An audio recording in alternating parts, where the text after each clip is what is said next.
I'm here as Anthony Perry to lead our children to have a bright future because this is about relationships.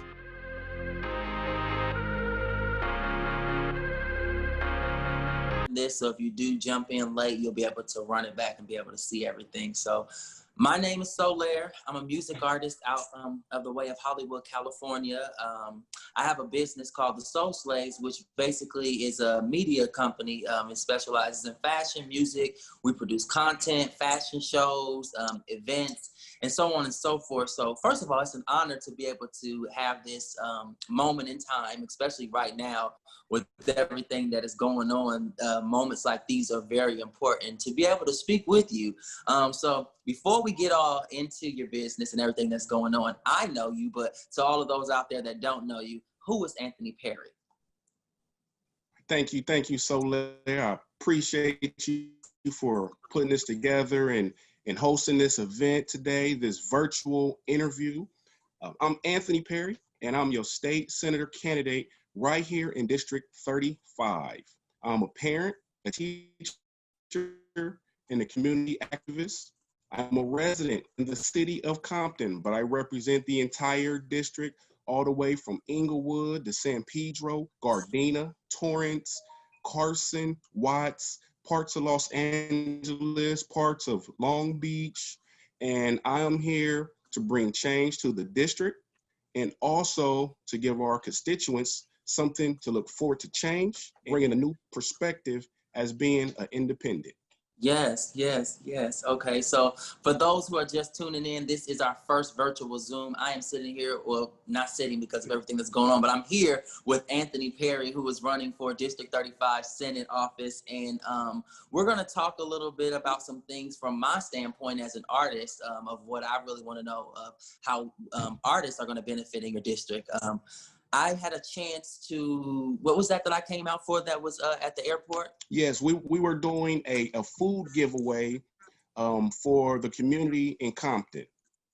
Okay, yeah. So I had a chance to come out today, and when I tell you, especially not to just separate us, but just for my African Americans who, you see everything that we're going through with police brutality and just so many different things. I think that it's so important for us to have a seat at the table. We're allowing people to make decisions for us without us. So I've always been inspired by you and just admired your tenacity and your charisma and just your work ethic, because you're a person that is not in it for the money. There's no personal gain. I really think that, but know that you're doing this so that your children can reap the benefits of the labor that you're putting in now. So I find that to be very admirable. And, I'm sure that your mother and all your family is very pleased. Mighty man of valor. So my first question, for me, well, it's not even a question, but it's just, like I said, I've been doing fashion shows since 2016.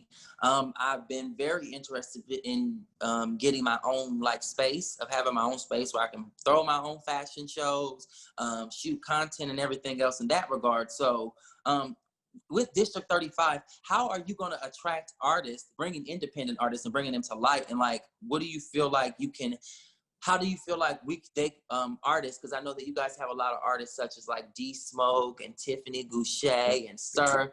Inglewood has a very big, and then not only that, but Compton, they have a very big plethora of artists. So what are some of the things that you can do, or that, you could talk to directly to maybe the artists or the creatives that live in your district? Yeah, absolutely.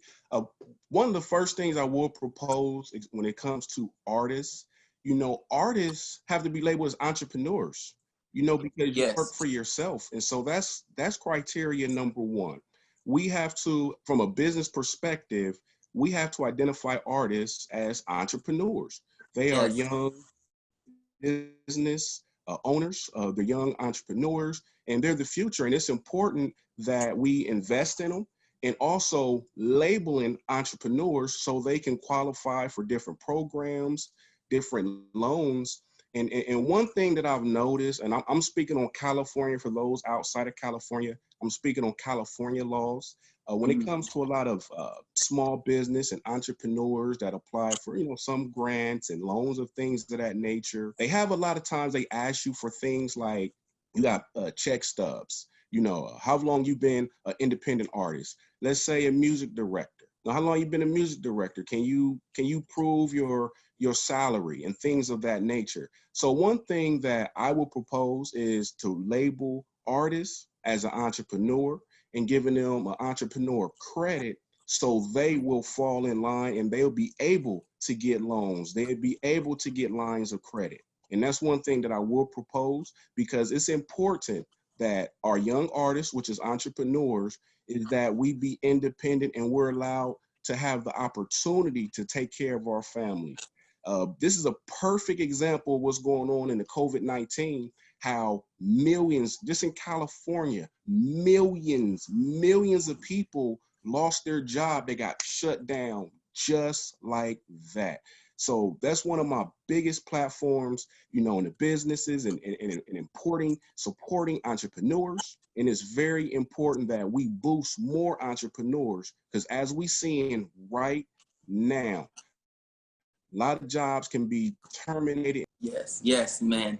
That's so true. So just to kind of piggyback off of that, I know that you said that you would label artists as entrepreneurs, which I think is a really great thing. Myself personally, who received so many 1099 checks. So I guess my question would be in that regard, with all of us, with you labeling artists now as entrepreneurs, I feel like it also needs to be some type of a skill set. For myself personally, when this pandemic came and it was time for me as an artist to get on my business, because I've always been such an artist and specialized in creativity, I found that even with the small business loans or just any type of resources that were available for artists, you know, it's nobody that was ever teaching us these type of things. But I look at my friends that are in corporate and the type of loans that they have received, because they've already been familiar with that, working corporate jobs, to the lack of knowledge and access that artists who are now getting pushed into the entrepreneur field, which is a great thing.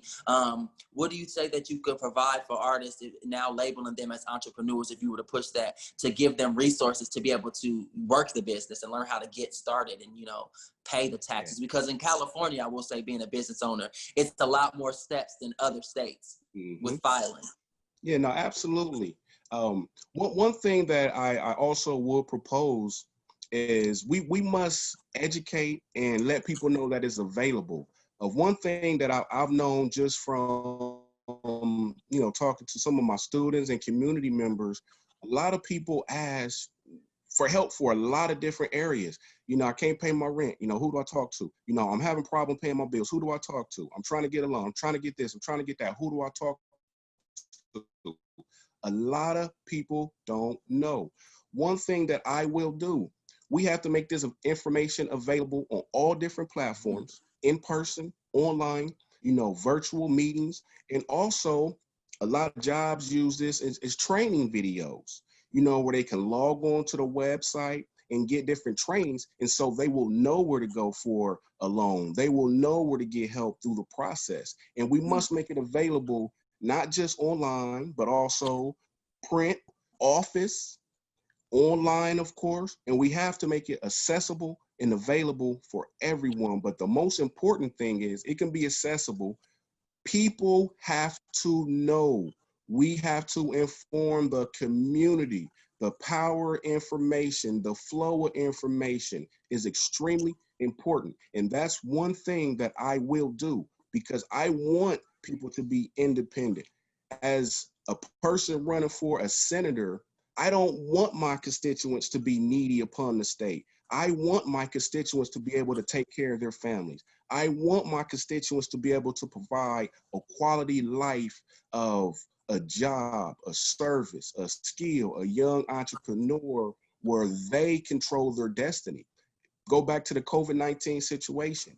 A lot of people were X'd out. So it's important that we encourage more entrepreneurs. We give the information out to people to be entrepreneurs. And when I say entrepreneurs, I look at artists as entrepreneurs because they're independent business owners. And that's very, very important.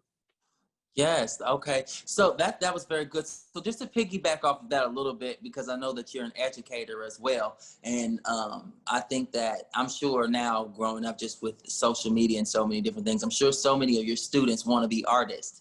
Or you probably hear that a lot. So as an being able to see both sides, you know, knowing these people on a personal level, and then knowing, I guess, just the desires of a lot of young children, whether it's through social media or Instagram, wanting to imitate, you know, some of their favorite artists. What is words of advice that you would give to maybe students, some of your students who are looking to be artists and stuff like that? What would you tell them now as children? Yes, I tell the kids, the best artists, the greatest artists are actually very smart and very intelligent. No matter what you see on TV, I mean, whether it's a musician, whether it's a music director, whether it's an actor, those men and women are very intelligent. I had a sixth grader ask me, you know, he wanted to be a rapper. And so the best thing, I'm gonna tell you exactly what I told him. Stay in school, study your books, work on your craft in your free time. That's exactly, I kept it very simple. You do not, I tell kids, the worst thing that you can do is drop out of school to pursue your arts. And I'm speaking K through 12. I'm not speaking of college. Let me add that in there. I'm speaking K through 12. It is very important that they stay in school and learn, especially accounting, mathematics. They need to learn. And I tell my kids all the same thing. Stay in school, your free time, work on your craft. That's amazing advice. So I know that you said that you were in the independent party as well. So for the artists that maybe are not familiar with the independent party, because most people are only familiar with Republican and Democrat, can we elaborate on that just a little bit? Yeah, absolutely. And why you chose the independent party as well, another. Yeah, well, it's personal for me. And just for the record, I always tell everyone this. I've been an independent my entire life since I registered to vote at the age of 18. Wow. Democrat, Republican, senior leadership in my entire lifetime have skipped over our urban communities and people of color. It's 2020. I was watching some old videos from the 1960s, and one was from 1955 talking about stop police killings. It is 2020, and we still getting killed by the police. So that shows, and this is a fact, that we have a systematic problem with the structure of both parties. And let me make this very clear. Most of my supporters are Democrats and Republicans. As independent is, we're the small party. We're the third option. I say that not to disrespect any party. Actually, as an independent, I understand the Democratic Party, I understand the Republican Party. And this is what I've been telling both of the people that I've been reaching out to. I'm here to make the Democratic Party understand what's going on in the communities, and I'm here to help the Republican Party understand what's going on to the community. And this is going to allow the constituents to make the smartest decision. I'm an independent, and I believe in what's right is right and what's wrong is wrong.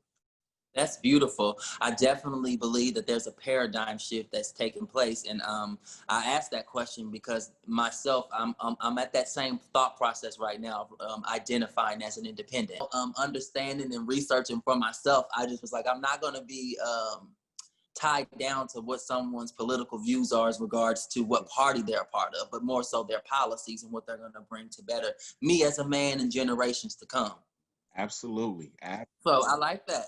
So I want to get a little bit into home ownership for young entrepreneurs like myself, being that, you know, loans generally require steady income.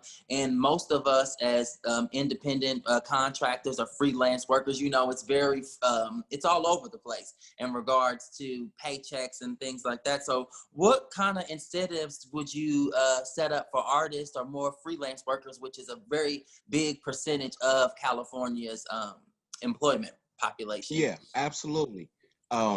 The biggest thing that I would propose, and I'm gonna go back to, you know, the independent artists, entrepreneurs and business owners and homeowners, it's a strong correlation. I would propose making entrepreneurs, independent entrepreneurs, you know, certified entrepreneurs. Let me explain. I've personally been through this. When I attempted to purchase my first house over 10 years ago, before I started teaching, I was managing artists. I was doing tours and things like that, working with artists. Took time off from corporate America, started my own company, Perry Management. Went great. Actually, made just as amount of money that I made in corporate America. Very good. The downside of it, I got paid in cash a lot. I got paid in PayPal a lot. I got paid in, I got a few checks. This is over 10 years ago. We don't accept checks no more, you know. But however, I had cash. I had money in the bank. So now, okay, yeah, I'm about to go get a house. Guess what the bank told me? Can you prove your pay stubs? Can you prove that you make all this money in the last, 2-3 years by W-2s? Ooh, I have the money. I have the credit, but I don't have the job criteria that the bank wanted. Now, I would, and I say this, it's a lot of moving parts. I don't want to get too deep. I don't want to get anybody too confusing, but we have to level the playing field, and we have to allow entrepreneurs to be able to purchase homes and or, start businesses. Now, with that being said, with being certified as an entrepreneur, now the job, as far as a W-2 pay stub, will not be the main so as the criteria of getting a home. The first thing they want to ask is your credit, and they want to see those W-2s. Okay, we got the credit. Now on W-2s, you're gonna be a certified classification, so it levels out the playing field. Your income, your salary, your business plan, will weigh heavy. That is not going to be solely based off your W-2s, because some people do get paid in cash. We want to acknowledge with the banks and the creditors that entrepreneurs, deserve a fair shot, and they deserve to be treated as if they had a traditional W-2. I like the sound of that. And my last question, we're going to talk about jobs, jobs that can be offered to young men in your field. So I want to just, I guess, more so know, like, starting off, what can you provide for young men starting off in the workforce, and thoughts about laws on this? I'm going to put together a program. It's a job for all program. It doesn't matter if you're a felon, been in prison for 20 years looking for a job, you're a college graduate looking for a job, whether you work at a Fortune 500 company looking for another Fortune 500 company job. I want to break it down into three quick areas. First, let's say I want to start off with the people, because I do have a strong passion of helping a lot of people that are in need, people that desire a second chance. Just like Judge Mathis said, he's always about second chances. For the felons, a program with the state, we're going to give them an opportunity to work and train, paid training while they work. But this is all part about the beautification programs in the cities and taking care of the homes and the properties. However, with the college graduates, we want to have open internships and or seasonal positions for these young graduates to come in, be paid, and to see if they really like the field. One thing that I've talked to a few college graduates just this past from 2020, their biggest thing they just said to me, this was just like a couple weeks ago, I graduated in this field and the job that I'm looking for might not even be here next year. So just think about that for a second. People that just went to college the last 4 or 5 years, just graduated this last May or June, some of those professions is like, I can't even get a job in this profession. So internships, we have to give everyone a chance. That's part of my job for all program. Now, let's get for the ones, I got a good job. I make $100,000 a year. I want to make $200,000 a year. I want to make $1 million. That's great. Now, we're going to have programs for them also. Okay, working with the government. We work with hundreds and hundreds and hundreds of Fortune 500 companies. Now we're going to give these companies incentives, to work with hiring more people, hiring, people of color, hiring women, giving people second chances. And that's what this is about. It's all about connecting people together. And that's the essence of Jobs for All, because everybody should be able to work. The only thing is if someone just don't want to work, we can't do anything about that. But everyone that truly wants to work, has a passion for working, the average person just want to take care of their family, pay their bills and live in peace. And that's one thing that I will provide. Jobs for all. Every person will have the opportunity to have a job regardless of any level that they are at. Nicely said. So I really appreciate you for taking your time out to converse with me. I wanted to say for all of you guys who are watching, you definitely should check out anthonyperry.org to find out a lot more about him. I know that you're going to be doing some more virtual Zoom meetings as well. So follow his Instagram handle at Perry for Senate, where you can stay tuned and up to date with when his next interviews will and where he's going to be at.